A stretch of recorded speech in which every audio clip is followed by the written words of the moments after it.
Ellen drives to work. My stepmother was easily confused and utterly incapable of adapting to problematic situations. My grandma always called her Dumb Dora. The irony is that the boneheaded thing she did provides a wealth of stories to tell. Here's one of them. One weekend, many years ago, a snowstorm moved through Farmington, Missouri. When Monday morning came around, there was a beautiful and deep layer of snow covering the ground. It was also on that Monday morning that Ellen was getting ready for work. She was an LPN at the Mineral Area Osteopathic Hospital. I once asked Ellen to explain the difference between an LPN, a licensed practical nurse, and an RN, registered nurse. Her response was, "I'm not sure." That seemed a bit nebulous to me, so I questioned her further. "Well, why don't you become an RN?" I was hardly surprised when she said, "It takes too long and it's too much trouble. All I have to do is what's written down. If there's a problem, I can always blame the RN on duty.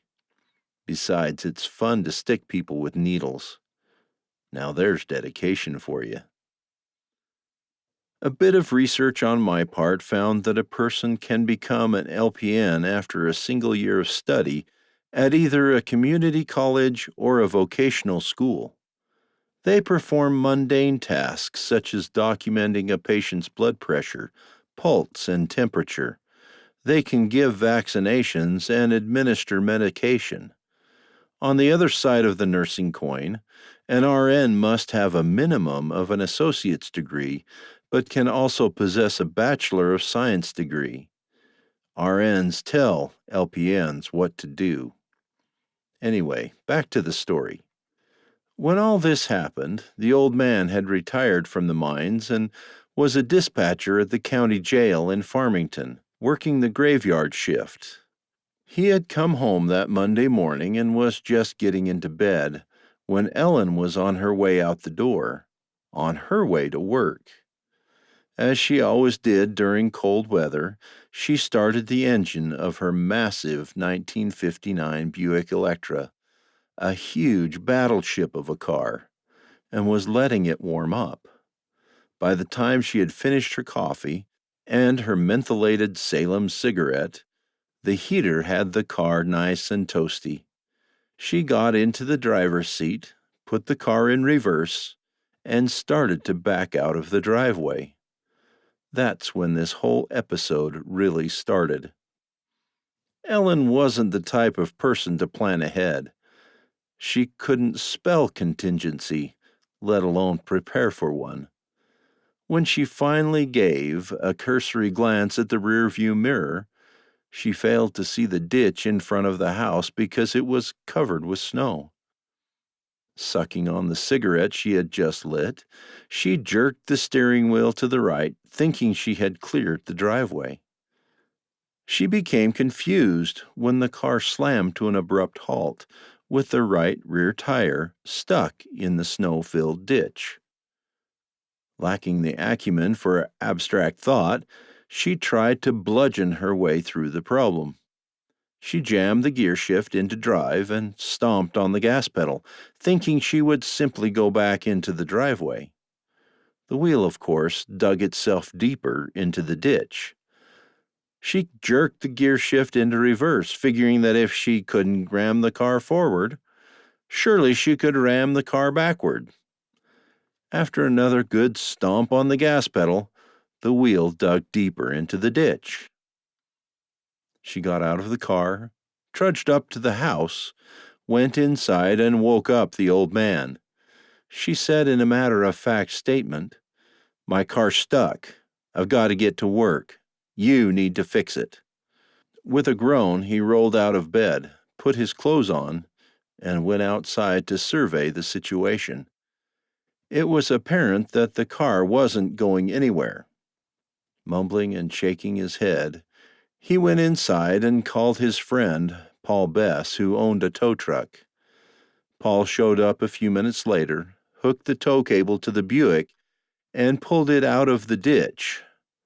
When the car was sitting in the middle of the road, the old man gave Paul a $5 bill and said thanks. Paul pocketed the money and said, "Glad to help." Ellen got into the car, lit a cigarette, put the car into gear, and drove to work.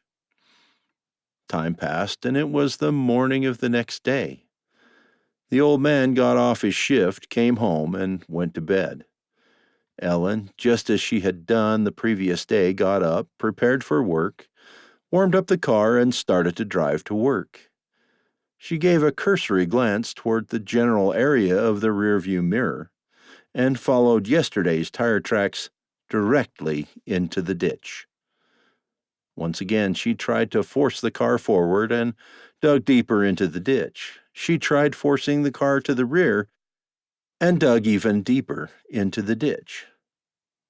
She got out of the car, went inside, woke up the old man, and said, "My car's stuck. I've got to get to work. You need to fix it." The old man groaned, got out of the nice warm bed, and put his clothes on.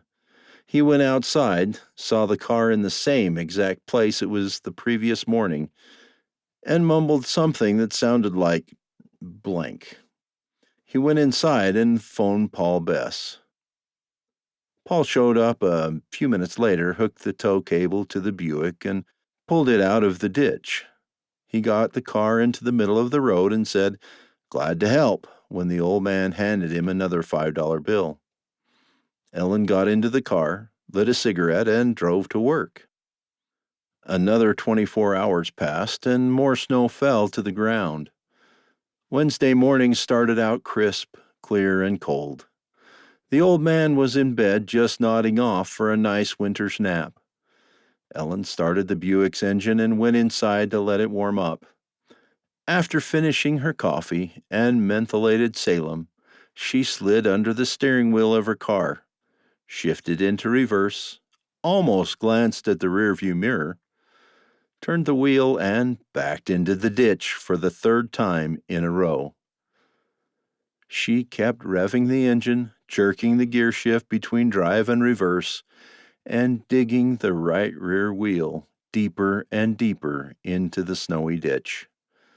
When she finally accepted the futility of her actions, she got out of the car, walked into the house, woke up the old man, and said, "My car's stuck. I've got to get to work. You need to fix it." This time the old man got out of bed, put on his clothes, and said blankety blank blank blankety blank blank. There was no mumbling this time, no bothering to go outside. He immediately phoned Paul Bess. Paul came by, hooked the tow cable to the Buick, and pulled it out of the ditch, making sure it was in the middle of the road. Ellen got in, lit a cigarette, and drove off to work. The old man took a $5 bill out of his wallet and offered it to Paul, who shook his head, refused the money, and said, "Herman, I can't take your money. You've got a real problem here." He got into his truck and drove off. The old man went back inside the house and went to bed. The following morning, Thursday, things were done differently. The old man came home from his shift at the jail. He turned on the television and watched the morning news while he waited.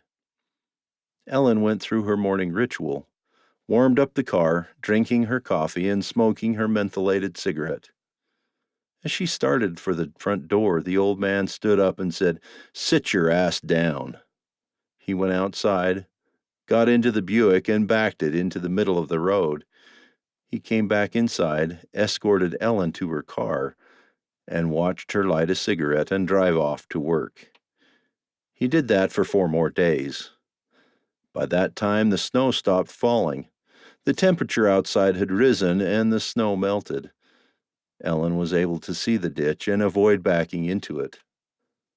This is a true story. The names of the guilty have not been changed to protect them.